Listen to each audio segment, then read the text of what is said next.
Donc ça, c'est la carte de bruit routier, d'accord, sur une journée. Ok, d'accord, donc c'est lissé sur une journée.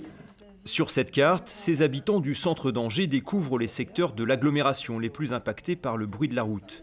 Un recensement effectué à partir des chiffres du trafic et de la topographie urbaine.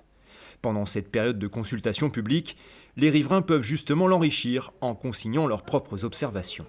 Là, je parle des engins de nettoyage qui sont hyper bruyants à partir de 5h, 5h30 le matin et qui ne passent pas en une seule fois pour nettoyer la rue, mais qui reviennent à 2 ou 3 reprises. Toutes ces données serviront à engager des actions pour limiter la pollution sonore causée par la voiture ou le train. Sur l'agglomération angevine, le dernier plan de prévention date de 2014. Il a notamment permis d'installer des murs anti-bruit sur de grands axes ou de revoir le revêtement du bitume des voies sur berge. Avec cette mise à jour, la collectivité envisage de nouvelles mesures. C'est développer les mobilités douces, le tramway, la marche à pied, le vélo.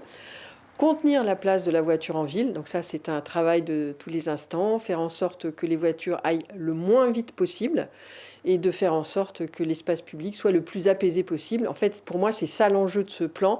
C'est en réalité un plan qui porte sur le bruit, mais qui en fait impacte directement la mobilité et comment nous vivons ensemble.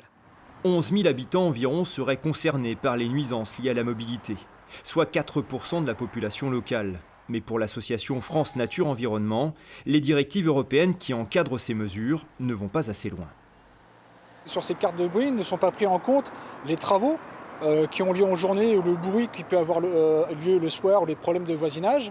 Et donc lorsqu'on a dans une ville beaucoup de travaux, ça impacte fortement la qualité sonore des personnes qui y travaillent ou qui y vivent.